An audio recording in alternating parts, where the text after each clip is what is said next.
Good morning. Welcome to Office Hours. This is the show where we answer your technical questions 7 days a week. Cindy, what's our first question? Our first one is from Paul Kovacs in Elkhart, South Bend, Indiana, coming in to us through the QR code. Is there a way to allow more characters in the Office Hours pre-show QR area? Mukana seems to allow more characters to go into detail on a question to allow for specific details. I understand not wanting to read an entire paragraph. Bill. Alex will answer this in detail because it's his policy, but I will say that for a long time over my writing desk, I had a subquote of the famous French philosopher Blaise Pascal that said I would have written you a shorter letter if I had more time. Making people work in brief periods really does clarify their thinking and makes them more efficient, and so I applaud Alex's decision to do this. Now I'm going to let Alex explain it because it's his policy. Well, what I will say is they should be the same. So I'll take a look at that. They're not, neither one is particularly long. I do agree with Bill that we do it for a specific reason, which is that anything we found, we played with that. We had it shorter, we had it longer, we had everything, and we found that to be just right. You know, just like the Bears. So that's the one that we found to be the right length for Mukana. If it's shorter in the QR code, which is possible, you know, the QR code is actually the most popular commercial process of what we do use Mukana for, and so it has a bunch of other rules to it, and we may have shortened it for some reason because we use it a lot for VIP, you know, like pretty much tier 1 stars getting asked questions, and at some point we may have shortened it because the moderators want to have shorter questions. so from the audience. So anyway, so that it may have been shortened that way. I don't think it's significantly shorter, but it might be a little bit shorter. So we'll take a look at it. Thanks for pointing it out, and we'll look at it and see if we can fix it. Next question. From Paul Valhus in Austin, Texas. Will deep focus that was popular in 40s movies like Citizen Kane make a comeback in 2025 with the new high-res TVs and bokeh, and will shallow focus take a back seat? TJ. This question prompted a discussion amongst a bunch of us this morning, and I was reminded that Wes Anderson's films tend to have this deep focus look, and I think that compared with the choices of color palette that is made for his films tends to give it that Wes Anderson kind of look. And it didn't click until this question this morning. Bill? Well, there's another couple of pieces to this for me as someone who's shot a lot of work. Deep focus means I have to pay attention to every single pixel in my frame. I have to look at the background extraordinarily carefully because I know my audience will look at things that are interesting that I may not want them looking at if everything is in frame. Now, somebody like Wes Anderson, who was just mentioned, painstakingly, carefully composes every single element in every frame he puts up. And when you're working like that, you want people to see everything that you want them to see.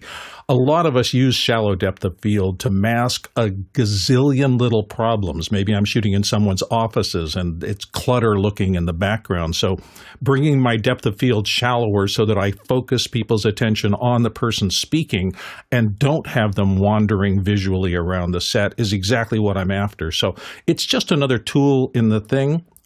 If you're going to go that way, if you're going to be using HDR, things like that, and getting a lot of stuff in there, you have to learn to look around every single little corner of your frame and make sure there's nothing that's going to annoy people. Alex.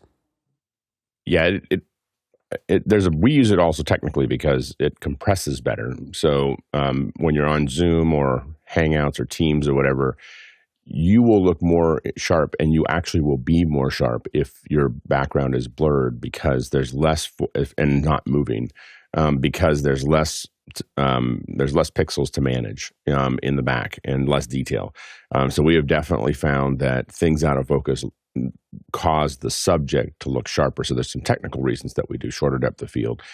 For film, good directors, I think, they play with that depth of field. So it's not very, very deep, but it's also not that they sometimes will stop down. I mean, Steven Spielberg's talked about it a lot of like, I want to show you something, so I'm gonna have you see the scene. But when I want two people to talk to each other, I want you to watch them. I want you to watch their expressions. I want you to watch those things. And so usually when people are there and that person matters, oftentimes we go back into a shallower depth of field. And I think that definitely in the YouTube world, shorter depth of field has definitely, people start with their phones, but they end up in, using some pretty heavy cameras and shorter depth of field. There was a time in the early 10s, I don't know what you call those, in the 2010, 11, 12, that a lot of people were doing really short depth of field. So the eyes were in focus, the nose was out of focus, and that was a really popular thing on YouTube, and that kind of slowly faded back to kind of a more film-like depth of field. And I don't think it's going to get any deeper than that. Next question. Gabriela Echsesal Mistera in Sault Ste. Marie asks, if Apple is tops in security and privacy, then why so many of its native apps like Mail, Safari, and Calendar not meet most platforms' minimum security needs and require special app password made for Mac? And why is Zoom client on Mac still less secure than on PC? Bill.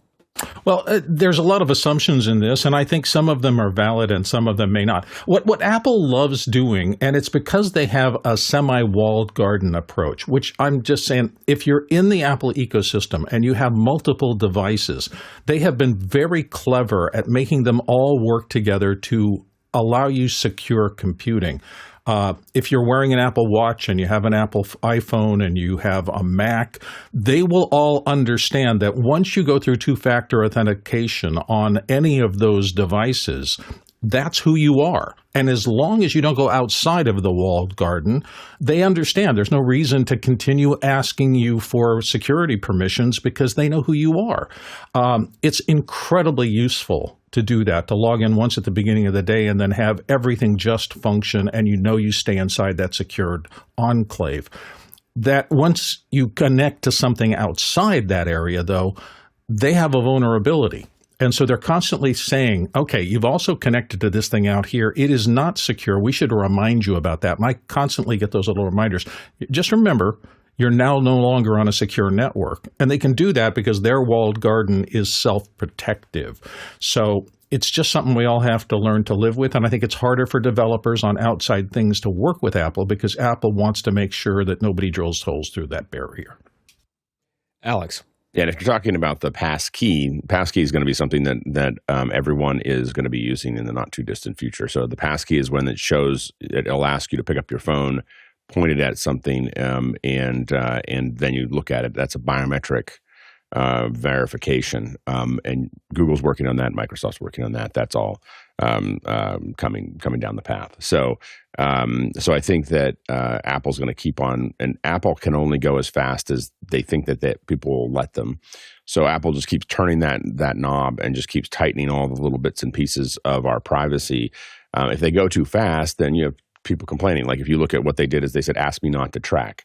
Ask the app not to track. That's a thing that popped up. It didn't say stop tracking. It said ask not to track. Now that the next couple years from now, that will be do not track. But they can't. When they did it first, you see, Facebook and everybody else lost. They just went crazy over the idea that you can't sell the people's content, people's data, right? And they talked about how much money they were going to lose, and they talked about all this other stuff that was going to happen. And so, but if Apple had immediately just gone to, we're not going to let any apps do third-party tracking. And remember, third-party tracking, they say, well, Apple does tracking. Well, so does Facebook and Google, and they're not taking that away. What they're saying is you can't take the data that you got on your app and sell it to somebody else. You can use it for whatever you want. Google can use it. Facebook can use it. What they said is you can't, the third-party tracking you can't do anymore. But they only ask. There'll be some point where Apple stops asking. It does not let people track because they don't make any money on the advertising, so they don't care. They don't care about you if you're doing advertising on their platform. So if they're not generating any revenue from that, it doesn't affect their Google deal because Google's still generating revenue because they still have the data because you're inside that system. So what you're going to see is Apple, what they're doing is they're slowly knocking off all those pegs. How easy it is to get to the phone, how easy it is for law enforcement or somebody or a bad actor to get in, how easy it is to see the messages, they're just slowly turning those dials. They can only turn it so fast because people complain. But over the next 3 to 5 years, you'll continue to watch them take advantage of the fact that they have a vertical system. And it creates more lock-in because you're more likely to only use Apple products when they are totally secure if you only use the Apple products, and less secure if you use other products. People will keep on just tightening up. And if you see what's happening with China right now, and a lot of the security issues, like right now they're telling us don't use the RCS. Like don't start messaging anything important back and forth between Android phones. That's what the FBI is saying right now. And so that's, that kind of thing is going to keep pushing people into a certain group of people into the Apple ecosystem. Just a reminder, you can still ask questions on the show by using Mukana. That's our Q&A system. You can ask those questions and vote on them, which helps drive the show. And of course, you can chat with others. If you're not sure how to do that, all you need to do is go to officehours.global/join and put in your name and email, and we'll send you all the links to join our community. Next question. Here's a QR code question from Vic in Lowell, Indiana. I'm looking to upgrade my video. I don't have FX30 money. What do you think of the Sony ZV-1F on sale for under $400? Alex. Yeah, this is a 1-inch chip camera. It's built as kind of a vlogging camera, and I had one at some point. So here, this is the vlog camera here. It's been out for a while, and it does have an HDMI output, micro HDMI, and I believe I remember getting a clean output from it. The problem with a lot of the less expensive cameras there, Sony's, is that the less expensive Sony's have some heat issues. So you want to buy it from somebody who you can send it back to, then plug it in and leave it run for a day or two and see if it's going to stay on. So that'd be the thing that I'd worry about with the smaller Sony. It looks okay. I mean, it's a 1-inch chip. It's going to be better than a web camera, but it's not going to be the same as a Super 35. But it's going to look nice. I think that with a 1-inch chip, I'd be really tempted to just get Insta360 Link. That's going to be half the cost. It's going to about half the cost. It's going to give you a lot more control. And I'd take that money and spend it on lighting. So just make your lighting look really good. Have a Insta360 Link. I think that would be that probably be where I would go with that money as opposed to this. If you have the money to jump to a Super 35, Super 35 is going to make a big difference, and it's going to look a lot different than the Insta360. I'm not clear that the 1-inch chip will look that much different than the Insta360. TJ? Yeah, I was wondering, on this one, the camera has an effective 20 millimeter lens on it. I'm just wondering, and Alex, what do you think? Do you think that might be just a bit wide for if you're doing like a video conference? Because we tend to try to get a little bit slightly more narrow angle than, like all these webcams tend to have such a wide angle all the time. Yeah, and I don't know when it says 20 millimeter, I don't know is that 20 millimeter against a 35 millimeter? Yeah, that's a 35 millimeter equivalent. Yeah, I mean, that's going to be pretty wide. And again, what I would do is, mine is equivalent of a 50, so, and I like to stay in that kind of 50 range. 35 is usually the widest that I'll go on a camera. So that would be something for you to look at. I think that, again, buy these, I don't feel bad about buying stuff and sending it back. And the reason for that is that I buy specifically from resellers that let me send stuff back. They're an online reseller. That's part of the business model. It's part of the agreement is that I can send things back. So if I go in and kick the tires, then I feel bad about bringing it back. But if I buy it from Amazon, part of their business model is that I can test things and send them back, and that's what I do pretty often. I also buy a lot of stuff and keep it, so I don't think Amazon's complaining. So buy it from someone that has a good return policy, and then very carefully take it out. So I take little razor blades or my box cutter, and I open it, and I put all the things. I take pictures of what it looked like when it was in the case, especially with Sony cameras, because they get pretty creative about the packing. And so you keep everything there, and then test it carefully and just see if it's going to do all the things you want it to do. See if it's how does it look. Jump into after hours and ask people, or see how it looks. See what that if it makes a difference for you. The best way to figure out whether it works or not is to get it. And again, if you buy it from someone like Amazon, not Adorama, through Amazon, don't do Adorama. They're horrible. So their return policy is just really, it's not worth it. So anyway, but anyway, so that's what I would take a look at. Order it, take a look at it, see if it works for you. But I think that if you gave me the choice between a ZV-1F and an Insta360 Link with some extra lighting, I'd probably take the Insta360 Link. Yeah, and Mickey also has some advice about, before you plunk down cash too on a new camera, is to also work on improving your lighting, because that's you'd be surprised how much of an improvement you can get just by reconfiguring lights and recalibrating lights, or just making sure you actually have enough lighting as well. Next question. Another one from the QR code, Mariella Shushamira in Wablo. Why does Prime always want to play Red Juan after every movie I ask Alexa to play, like Five Nights at Freddy's? I don't believe JK Simmons is real, no matter how many gifts we get, and it doesn't fit the theme of the movies Alexa was playing for us. Alex. I'm assuming this is Red One that he's talking about there. And it's because they spent an enormous amount of money on it and they want to get their money back. So they want to get their value, not their money back, but they want to get their value out of the film. So welcome to, we spent a ton of money on this, and it would be great if as many people watched it as possible. So that's probably why they do that. CJ. And to add to the fun, you've got to keep in mind that this movie was supposed to come out Christmas season of 2023, but it got booted for the writer's strike, or the SAG-AFTRA strike, and they wrapped production on it before the Amazon MGM merger. It was an MGM production before Amazon bought them. So this is part of like, hey, we're going to buy your studio, and this is going to be one of the first things you can cash in on. Oh, just kidding.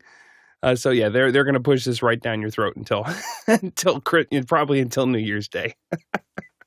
Bill.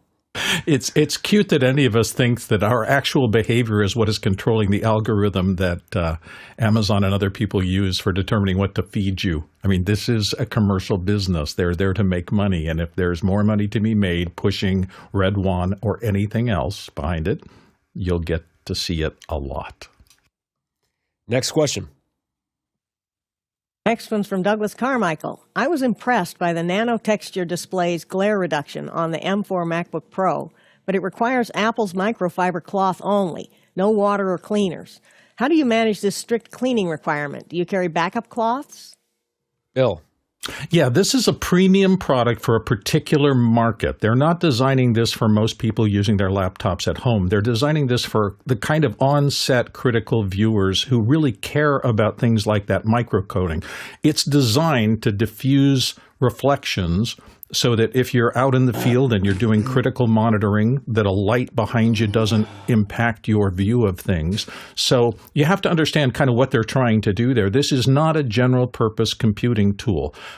Anybody who's using it in a circumstance like most of ours here to do Zoom and things like that, you can just adjust the lighting, flag lights off or whatever, and take care of the problem.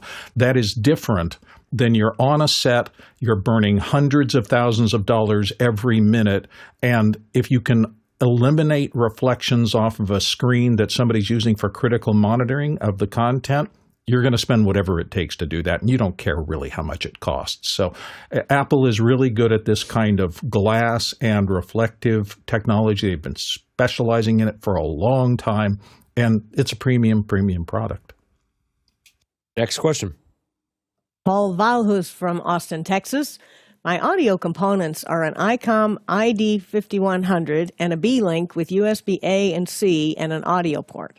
How do I build an audio chain to and from these two devices for Zoom meetings with a link?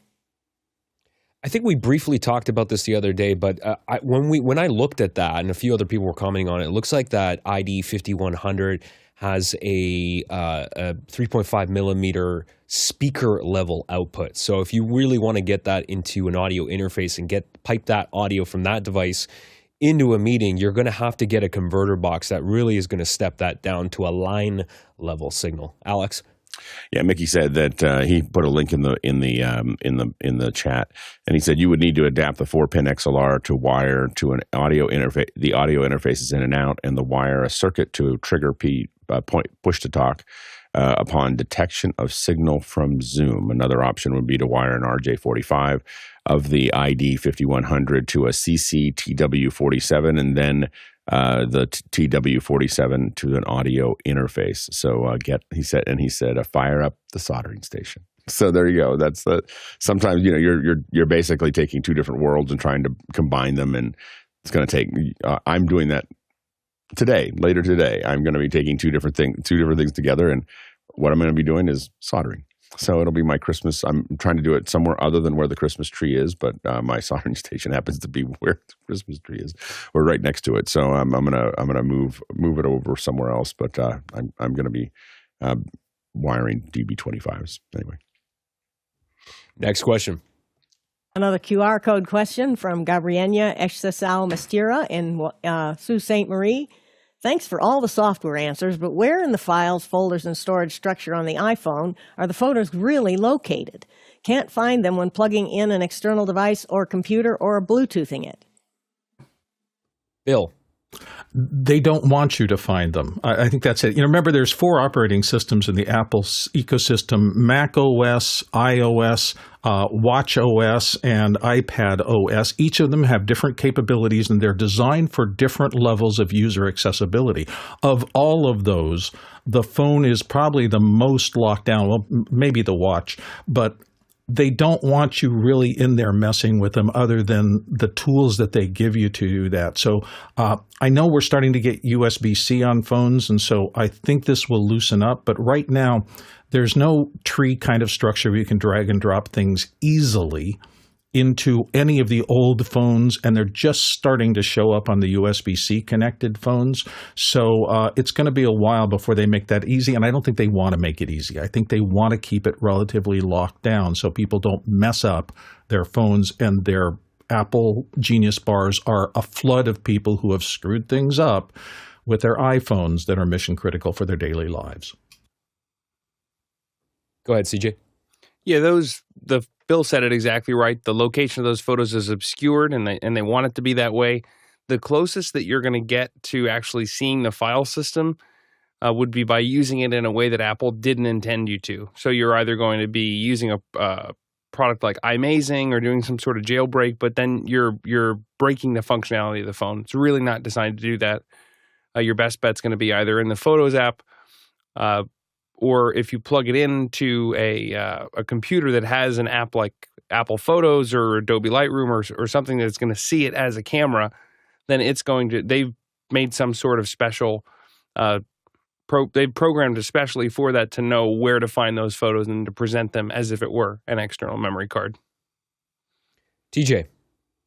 Yeah, and the app I mentioned yesterday is Image Capture. I had the wrong name for that app that you can plug your phone into, fire up Image Capture, and then they will allow you to see all of the photos that you have taken with your iPhone, and then download them to your computer. Next question. Mike Edwards in Brooklyn, New York asks, "Morning, everyone. What is the panel's favorite MIDI controllers of all time? And do these offerings by MusioTech make this list?" There's a link. Go ahead, Alex. I guess I would say, what are you trying to do? I mean, there's a lot of MIDI controllers, and they all have different things to do with them. So, what's your favorite MIDI controller to do what? I think that Mickey said that 4 faders with no encoders, no dedicated EQ section and dedicated dynamics section. Hard pass for me. He said his favorite controller is the Icon D-Control ES, 100% no doubt. I will say that and I can't remember what the letters were in front of it, the Behringer, and it was like a 2000, was one of my favorites because we tied it all into Hangouts, and we had a whole bunch of them. I think Jeremy Horn ended up with a bunch of them. But I had, I think, at one point 7 or 8 of them because we had tied those. They had faders and encoders on them, and we could tie all the controls like volume, everybody's volume across a Hangout. Everything else was all tied into Hangouts using the hardware. It made it really nice to do a show that way. That was my favorite one. Yeah, I'm going to pull this up on the screen here because this is what they look like here. So they're awfully expensive for what they are. And like Mickey said, they have a lot of limitations, and maybe that's the intent, is that you have something that's just gives you a few physical controls. But at this price, at over $600, this is a big ask. By far, my favorite one so far right now is made by SSL. I would look at the SSL UFA. This is one of the top selling ones out there right now. I prefer. We used to sell a lot of the PreSonus fader ports, but the UFA has now surpassed it in terms of build quality and functionality. And this integrates with all the major digital audio workstations. So it's a little bit more money than this one, but man, the functionality is just so much better than what you're going to get from something like that. Next question. Tommy Chance in St. Paul, Minnesota asks, what would be a nice compact way to implement 3 Osbot tiny cameras into a production? Bill. Well, the biggest problem is that most of those little small cameras output UVC only, and you really want to, if you want to get them into production, you really want to get them over to HDMI. Now, Osbot makes a UVC to HDMI adapter. There's a second gen one out there, but that means you're going to have to buy 3 cameras, 3 adapters, and then hook them into something where you can do that production in the field at some point. I don't know. You know, everybody seems to like these cameras. I've never used one, but if you think that's the way to go, you're just going to have to carry a bunch of extra stuff and wire a bunch of extra stuff so that you can get it into a production system, because it really wasn't kind of core designed to do that. Alex? Yeah, it depends on what kind of production you're doing. We've definitely used the Insta360 links, and we've taken multiple ones. And if you have enough pipelines, whether it's a Mac Mini Pro or where I think actually most of the M4s would do it now, as well as the Studio, you can plug 3 or 4 of these cameras in. And now I know that the Osbot software control is not great. So the Insta360 works a little bit better, but the Osbots they have some kind of software control. On the Mac, at least, they've been a little wonky. But from there, you can get them into multiple places. And again, it depends on what kind of production you're trying to do. What we've done with them is for cooking. You can have one on the cutting area, work area, one on the stove, one on the person, and you've got 3 of them that you can be bouncing around between. And so those have worked pretty well. One thing to note is that 10 feet is pretty much the longest USB cable we've successfully connected to them. They want a lot of power as well, and we just I can't find a single cable that'll go more than 10 feet that will run at least the Insta360 links. The Osbots may be different, but that's been our experience so far. Next question. Next one's from James Fosleen in Minneapolis, Minnesota. I shot Christmas lights from my car, then realized I couldn't make simple trims in QuickTime. Is this a setting on iPhone 16 or QuickTime? Alex? I don't think you've been able to trim in QuickTime for a long time. Like, I don't think that it does any trimming anymore. It used to do a lot of trimming. You'd be able to select. I mean, back in the good QuickTime, I can tell you that. Anyway, people want the old version. People wanted the old version for a long time until it literally just won't run on the operating system. But people would call looking for I would get pinged up like, hey, this guy's looking for a license for this or that or whatever, because we had a bunch of licenses laying around for a while, and people were trying to hang on to that old QuickTime for as long as they possibly could because it's so much better than the current QuickTime. And so you had all these tools in there that you could grab onto and do really great work on it. But you can't. I think that to do the trims, you're going to need to open it in iMovie or Compressor or Final Cut or something that's going to let Shutter. I think Shutter Encoder will do it. So those are other places that you could use to just trim off the ends, and you can literally trim it. You said from your car, iMovie runs on your phone, so you can literally open that in iMovie and trim it, and you might be able to trim it inside of Photos. So you can do photos as well. So the trimming will work there as well. So those are just QuickTime is the one place you picked is the one thing that won't do it. And it's unfortunate.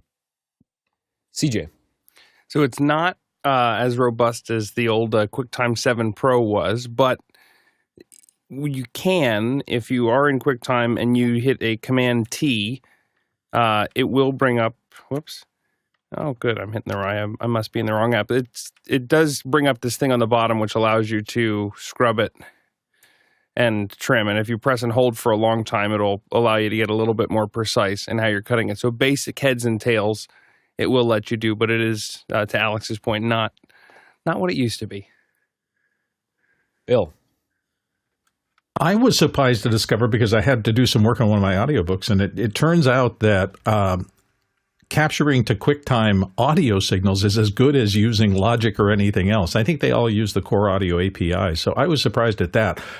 I'm not sure it does full fidelity video, but even though it is a very, very, very basic tool, at least like everything else in terms of Apple software, what it does in terms of capturing signals is outstanding. I've been able to use QuickTime a lot more lately just because the quality it's preserving is so good. And then I toss it into Final Cut for doing my editing and trimming because that's what that's designed for. But there you go. Hope that helps you out, James. Next question. Hasmukh Gajar in Cape Town asks, in production, ZoomISO panelist asking a question, feed that ISO video into ATEM and program out the ISO and talent with MixEffect in a 2-up supersource. Is there latency? If yes, what is the fix? Alex. Well, it depends on if you're feeding it back into the Zoom, you'll see latency. If the but there's going to be some latency to drop them into it. I guess I don't. Normally, what we would do with ZoomISO for us sits on the outside of the event and delivers that video somewhere else. So we're not trying to take a switched feed and feed it back into the same meeting. So typically, if we have if you have, let's say, panelists talking, you might have a group of them here, and then you have your output, and that can be YouTube, it could be another Zoom meeting, it could be another room in the breakout room, whatever. And your ZoomISO is going to pull these out. You're going to do whatever you're going to do to them, and then you're going to stick them somewhere else. And so that means that we in that meeting have zero latency with each other. There may be a couple frames of latency. I say 3 or 4 frames of latency going through the system, and then it's going to go out the other end. If you're talking, so if you're talking about audio getting mismatched after that, then you need to delay the audio. But you should be going from one place out to the switcher and then to somewhere else, but you shouldn't try to come back in if that's what you're talking about. So so let us know if we answered that well, and we'll keep on talking about it. Just a reminder, you can also ask questions via our QR code. You can go to askofficehours.global. You don't need a login. Just drop your name and question in, and you can ask those questions anytime. We'll make sure we get it in on the show. Next question. Paul Valhus in Austin, Texas. In this TikTok link provided, there is a massive Zoom wall behind the speaker. How is such a monster-sized video wall production with thousands of people come about? TJ. So in this particular clip, the video wall behind the speaker is actually an LED wall, and it's a curved LED wall, and there's an office hours connection. One of our office hours members actually built that LED wall. And then they're running systems that are able to put the Zoom clients into the virtualized monitors, if you will, that make up the LED wall. And, they're running however many machines they need to. And it's not thousands, it's a couple hundred people. And it's part of the speaker's presentation where they're engaging with their followers. And for those that are certain perk, get to be part of that particular show. Go ahead, Alex. Yeah, and Zoom Tiles is really built to do this. Like, it just is so designed to do this kind of thing, and they've just added a bunch of features to it. So if you're looking at this and going, I'd like to play with some ideas around that, Zoom Tiles is the thing to look at. It was, I think, very much inspired from years of watching folks like Tony Robbins do what he was doing with folks, putting people behind it. I will say that putting people behind speakers is not something that I often do.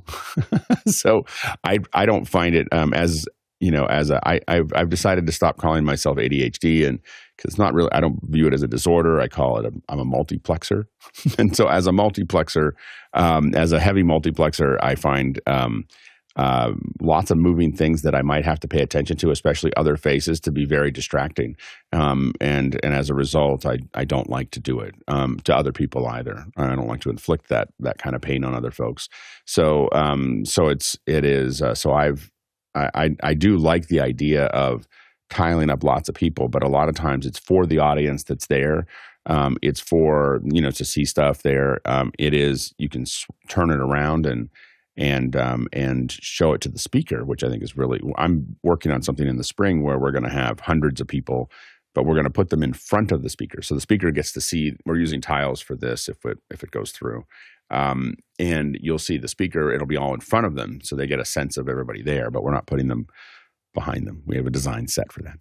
So that's that's kind of the approach. So, but I think that tiles would be the way to do it today.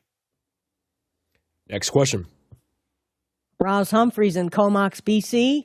Following up to a second hour on Opus AI, other than creating shorts, is the cataloging function, when available, something that could be useful for office hours? Alex. There's a lot of discussion about that. We'll see. If there's people that are willing to work on it, I'm not against people trying it. I view what we do as a very momentary experience. I understand that not everybody views it the way I do. So to me, the one of the reasons that I'm here every day is that I'm absorbing whatever I'm ready to absorb today. We're talking about things. I'm learning from folks in the chat. I'm learning from folks in the panel. I'm learning from the questions. So that's my process of learning. For me, once the day is over, I kind of don't want to see it again. I don't think about it again. It's in the past now. And so I admit that my approach to this is very limited because I just have a very limited, way of interacting with content sometimes. I'm just very future oriented and I just don't like to look at the older stuff. And I feel like we're changing how we answer it. If you go look at how we said to do something 4 years ago or 3 years ago, it's not the same anymore because we're in this industry that's constantly changing. So our recommendations are different. Things are moving, it's kind of this moving thing. And I think it's very easy for us to get caught up where if you start paying too much attention to the past, the answers won't be correct. So I think that's the thing that I would say. I'm open to it. A lot of people have said, "Oh, we should turn this into a giant searchable AI thing." And if people want to try that, that's fine. It's not something that I'm going to spend a lot of time working on.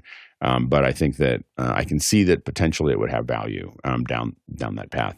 We're going to create shorts each day, and the goal is that we now have a team. Opus is giving us some credits that we can use. We have a team of about 10 people that have volunteered to be part of the process. And what we're going to do is start cutting up these shorts and putting 3 or 4 of them out there each day, like within an hour or two after the show.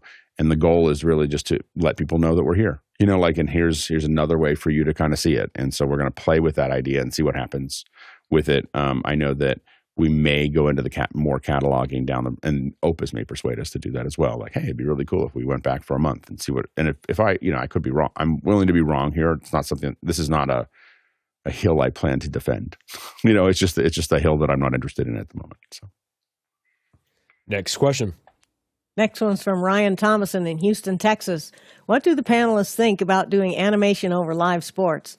They're going to do a Disney over the Knicks game today, like the Simpsons football, and there's a link. Bill.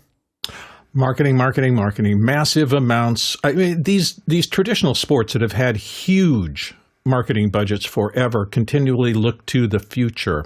Just like with the Super Bowl Nickelodeon tie-in, they're looking to extend their brand into a new generation, particularly when there is news stories about the problems of traumatic brain injury in football and things like that. They want to make sure that they're reaching the next generation of fans, consumers, people who are going to help them do their business. And I think this is the same thing. The NBA is looking to the future and saying, hey, why not co-promote with Disney and get some traction with young basketball players who are starting out when they're early in forming their brand preferences. It makes perfect sense to me. And I think this is just part of marketing at that top level where you have plenty of resources and you're looking to the future. Next question. Stephen Montagna in Madison, Wisconsin. The White House released a holiday message video with an impressive fly-through video. Thoughts on what went into this? Quality? How did they do that? Etc. CJ. Yeah, so I took a peek at this, and the first thing that I thought was security.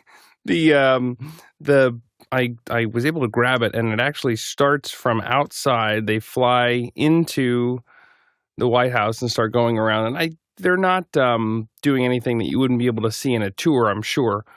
But the only thing that I was a little put off by was they do this cute little thing where they're going to fly through one of the video screens on the wall, but then the white point is different. Like we get into this one and now all of a sudden we're considerably warmer and a little more green. And I was like, I suspended my disbelief for just a second, but I guess I'm picky about color. But it was a cool video.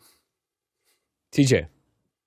Yeah, to me, this has the look very much of Jaybird Films. If you haven't seen some of the Jaybird Films work, it is some of the most impressive first-person view drone flying you have ever seen. And it got kind of famous by doing a thing around a bowling alley here in Minneapolis several years ago. And the choreography that goes through making sure the people are in the right place in that particular video when the little tiny drone, and they use these tiny little drones, they're probably like 3 times the size of a deck of cards. It really is spectacular what they're able to do with this. Go ahead, Alex. Yeah, it was interesting that there was a whole lot of the downstairs that I hadn't seen before. So that was, but when they flew through the East Room, all I can think of is that the little crystal at the bottom of those chandeliers is $10,000. That's what I was told while I was moving something underneath it. so anyway, no stress, but it's $10,000. So and that's not the whole. I was like, the whole chandelier. They're like, no, just a little piece at the bottom. So flying something through. I mean, when you look at a lot of stuff in the White House, there were some chairs they put out for the president one time when we were there, and they were like, please be careful with the chairs, they're old. And I said, how old are they? And they're like, about 200 years. And so the and there was paintings on the wall that are very old and very valuable. And so flying a drone through it would be stressful. Yeah, the anxiety is palpable. I'm feeling it right now. I think that they didn't come through the front, and they didn't come through the back of the West Wing. So I think there's an area in the back I think that they must have come through to come into that bottom area directly, which I haven't seen before. It's cool. Bill. Yeah, I was actually talking to the folks at Jaybird to maybe have a second hour with them before the stopping of doing that. And if you really want something impressive, they were the team hired to do the inside of the sphere when it first opened. And on their website, they have the process of flying around YouTube doing their inaugural presentation in the sphere. It's an amazing look at that. I highly recommend it. If you love this kind of thing, go to Jaybird Films and look at that. It's fun. Next question. Narcisse Byfaith in Accra is asking, I want to know if there are online platforms to learn about video production, using video mixer, connecting gear together, etc. for event production. Alex. We should do more. I don't know how many there are that are particularly detailed. I mean, I think a lot of times it's go out and buy things, try things, and then ask questions. And I think that the hard part, I think, about making stuff is knowing what market is going to be able to, what market is there for that specific one. Like you start making stuff for ATEM, and there's a whole bunch of people that want to vMix or TriCaster or something else. So you can look on YouTube is the only place that I really know. I don't know of anybody that's doing online training for this, and it's definitely something we talk about all the time. The hard part is all of us have day jobs, so it's kind of like it would have to generate enough revenue for us to stop doing our day jobs, and it would have to do it very quickly, to make that happen. So that's the challenge, is why we haven't started going down that path. But again, also the traditionally, and Mickey points this out, he says apprentice or intern for people that you want to learn from and get practice. And I know that's probably harder in Accra than other places. And so, but that traditionally has been how almost everybody learned how to do this, is to get access to the hardware. And I will say the good news is that the access to the hardware has never been easier, but it just depends on getting a handful of gear. I think that you can learn a lot by getting something like an ATEM Mini or ATEM Mini Extreme, and just have something that you're starting to cut a handful of cameras against, and then start to build from there. Yeah, the first thing that comes to mind, and I was just doing some searching, so LinkedIn Learning I just did a quick search, and they actually have a tutorial on creating a multicam setup. I don't know if it goes through anything with video Blackmagic camera switchers, but Alex is right. YouTube is probably a good place to go. I like Andrew Parecki's YouTube channel. He does a lot of, it's not necessarily done like a course, but he does a lot of product reviews, but he also does deep technical dives on how to actually use this gear, how he uses it in production. And I think if you just kind of start there and look at how people are actually using this gear, look at how all the bits and pieces fit together, that is going to be a good start. Alex, you wanted to come back in? Yeah, and we're definitely going to do more in this area. Some things that we've done in the past is having a really accomplished TD call a show and let everybody listen to it. That does a lot, you know, that to really move your ideas forward related to that. I think that the best thing though is to get a little bit of hardware and go out and try to do something. And the reason that I usually recommend something like a Mini Extreme first is because it lets you do super sources and you can start to do more complicated things. I find it easier if I'm going to do things in the field. I tend to lean away from software switchers because I'm trying to show up somewhere and plug everything in. I just want it to work. Like I don't want to try to figure out the computer part.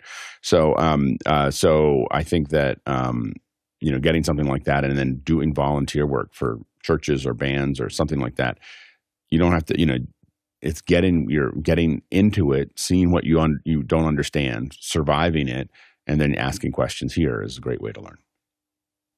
Yeah, and one last thing, I just discovered recently that Mimo Live, which is a compositing software that a lot of us use for production. Now, typically you have to pay a subscription fee for it, but they just made a new free version that is watermarked. So there's quite a learning curve to that, but they also have Boeing Software, the company that makes it, they have a lot of great tutorials. So even with the watermark, that would also probably be a great place to start because you got a very powerful application there that you can actually just dive right in and start, you know, figuring it out. Next question. Here's Douglas Carmichael asking, how useful and trustworthy is LumaFusion for mobile editing? Alex, I know you've expressed concerns about CapCut. Harshid? Yeah, so LumaFusion is actually made out of Utah. It's called LumaTouch as far as the parent company of LumaFusion. I've heard other creators use it in the past, such as Travis MCP, and it is a really powerful tool. A lot of people love it on the iPad especially. I also have the same concerns with CapCut as Alex does, but I'll let him say what he thinks. Go ahead, Bill. LumaTouch and LumaFusion, incredibly nice people. They've been on the show before. Unfortunately, they kind of got a little bit Sherlocked by Apple when Apple decided to kind of get into this business themselves. It's interesting to me that Apple decided not to put a big push on mobile editing on phones. Rather, their Final Cut for iPad is the solution they went for. It does great multicam work. They looked at trying to figure out a useful production system, and that larger screen, I think, was a big piece of that. I just found it interesting. I thought maybe they would do something for the phones, but I think their human interface guideline folks said it's not a very good use of a small screen to do mobile editing. We really need something bigger, which is why they pointed that target specifically at iPad. It's the only product Apple has that I think is specifically designed for iPad users and doesn't go up and down. Well, not up because Final Cut does work on the Mac OS, but I just think it's interesting. So mobile editing has some needs that are different than phone stuff, and that's how kind of I look at it. Yeah, Final Cut's definitely a powerful application. I don't necessarily agree that it's been Sherlock because LumaFusion is incredibly powerful and it's a one-time fee, and sometimes you can find it on sale. I think the last time they had it on sale, I paid $50 for it. So $50 for an incredibly powerful non-linear editor like that, I think is very inexpensive. Alex? I should have taken my hand down. Everything they said. Okay. Next question. Next one's from Paul Valhus in Austin, Texas. How would you use Adobe CardMaker to make an image that would fill your screen like Simon Rea does with his signage in After Hours? Alex. I wouldn't use it. I'd use Keynote. I use Keynote for that kind of thing all the time. So that is the way that I build little signage. This is CardMaker. I will say I'm really glad that you pointed out a CardMaker because I didn't know it existed. So it's a really cool. It's kind of It looks cool. It looks kind of like a Canva for making cards that Adobe made, and so it's called Adobe. It's CardMaker. It's in beta, I guess, to make these cards. And I had not seen that before. So thanks for putting that up there. But that's not what I would use to put those slides up. I use Keynote. It's easy to lay things out. Everything looks nice. If you love what you're listening to, you can always show your support for the show by donating. We have an incredible crew that wakes up every day to put this show on. And you can do that by going to officehours.global/donate. We would sincerely appreciate it. Next question. Syed Uachi in Rabat is asking, Alex Lindsay, are you able to comfortably wear the Shox OpenSwim Pro with the Vision Pro? Alex. I don't know if I'd be able to, but I haven't tried because they're two different modes. I'm not swimming with the Vision Pro. I don't think it would survive. And when I use the Vision Pro, I'm typically using one of the Apple products. So I'm using either the AirPod Pro 2s or I'm using my AirPod Maxes. We'll say that my Maxes are just a little small. I have a really big head. I mean, physically I have a big head, and I don't know, emotionally maybe too. But I have a big head, and so it's hard when the headset's on.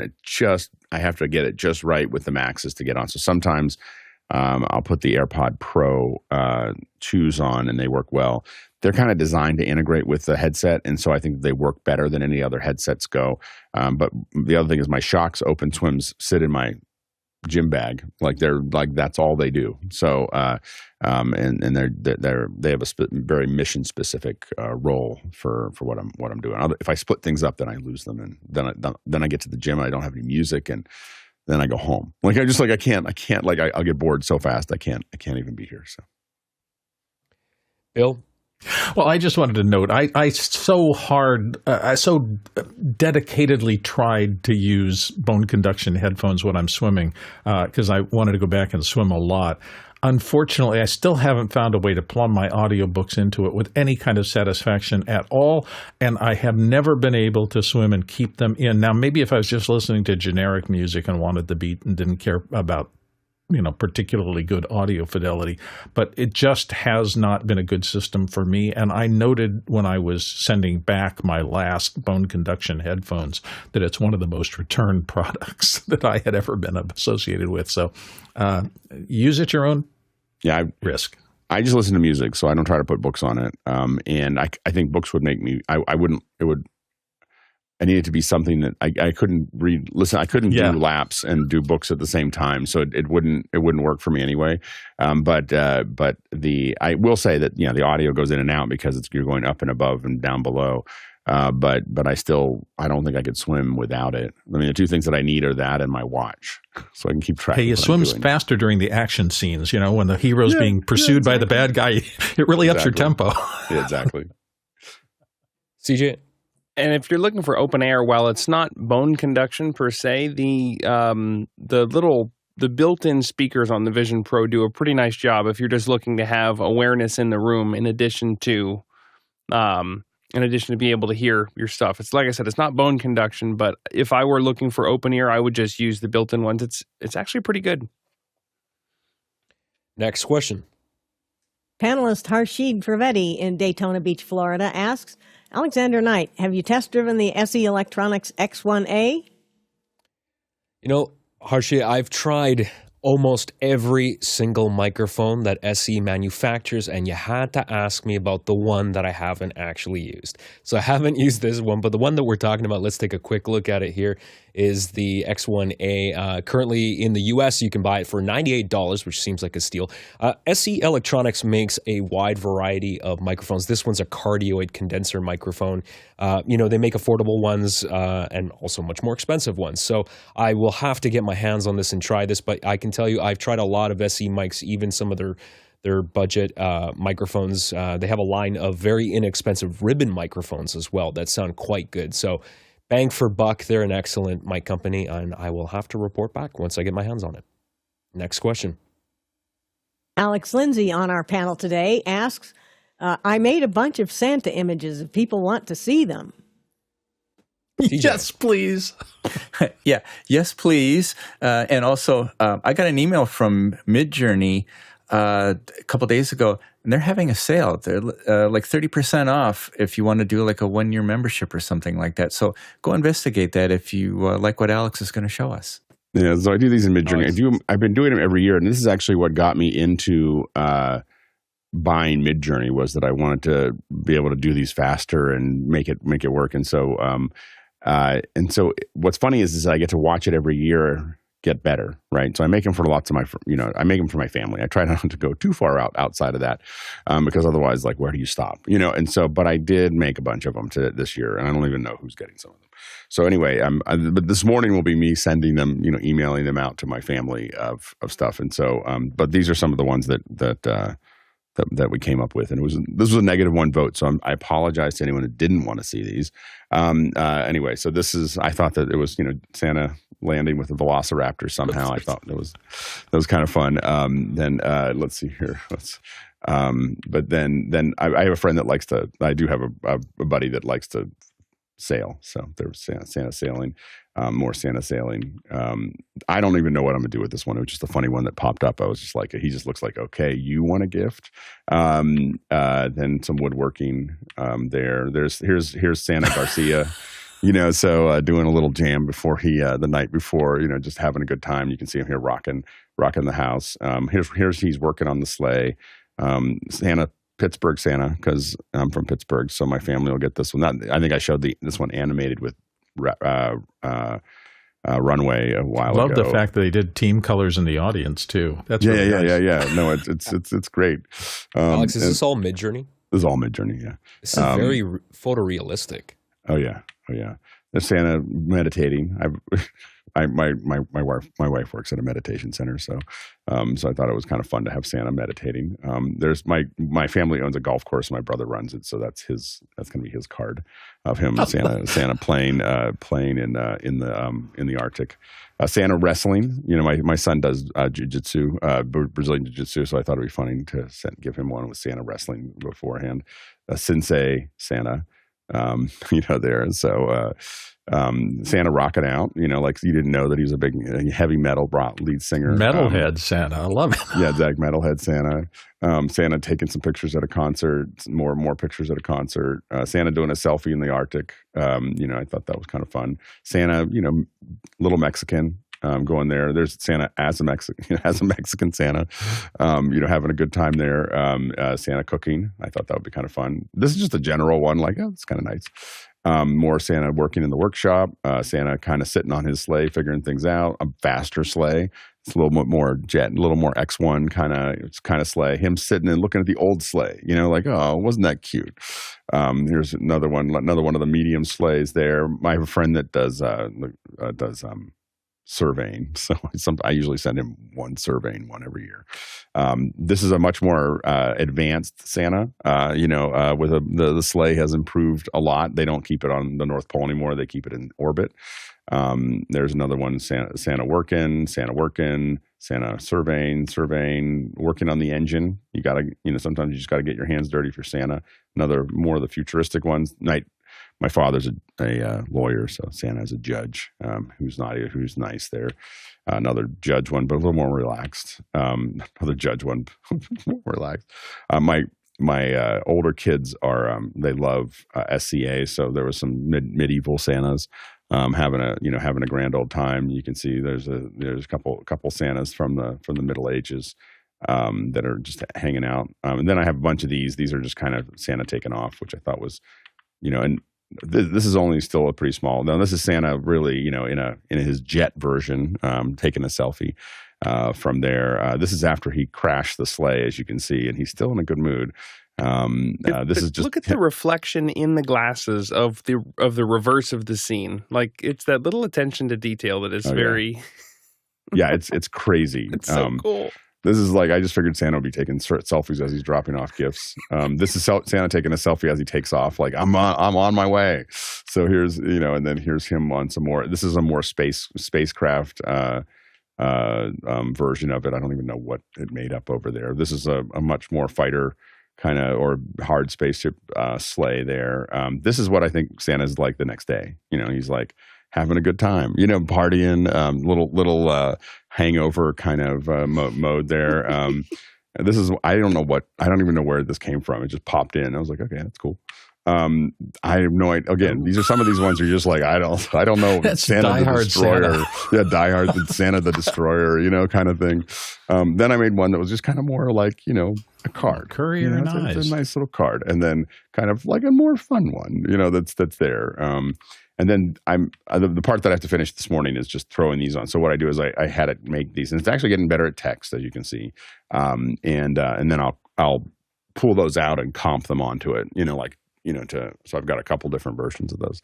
So anyway, that's what I, do over the last week of before Christmas. And make, that's a very, very small sample of probably 4,000 or 5,000 images that I usually make to get to there. So more Santa John I think we McClane. missed wait, hold on. I think, wait, hold on. There's more. There's Santa. I have cousins that manage Ted Turner's ranch, and so there's some horse ones, some horse Santas, out in the open plains. I have a family member that works for John Deere, so I thought that'd be a fun one. I have a friend that lives in Hawaii, so there's the surfing Santa. I was like, I know I was missing something. I thought this one, he's completely incorrect where his feet are, but it's still a funny photo.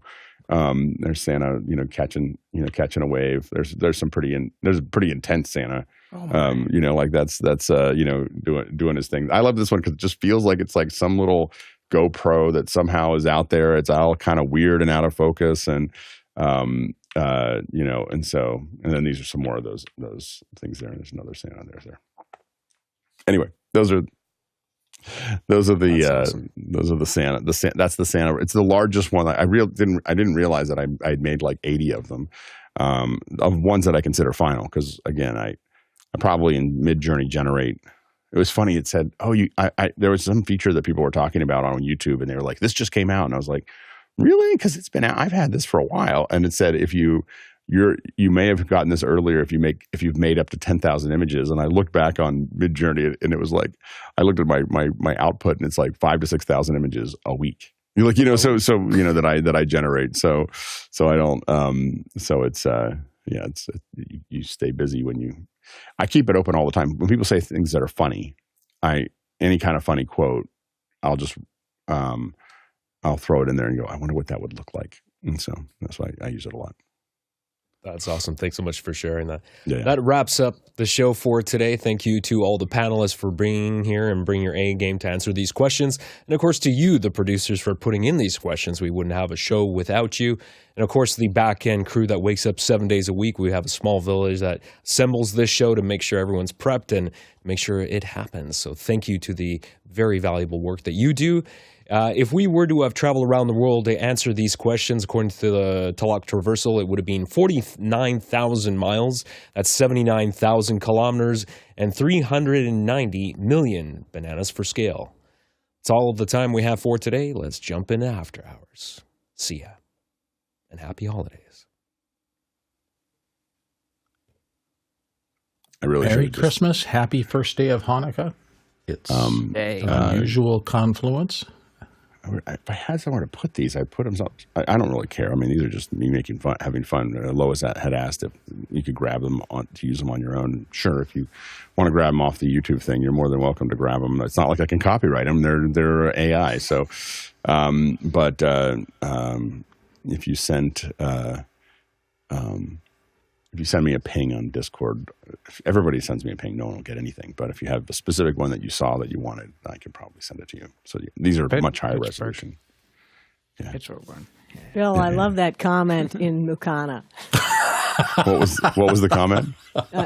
I do no prompts using the word nuts, just saying. You learn some search discretion. It doesn't, it's pretty good. It's pretty good at guardrails. It doesn't usually accidentally send you something you don't want to see, but it does sometimes. Like it'll hallucinate, and you'll be like, "Whoa."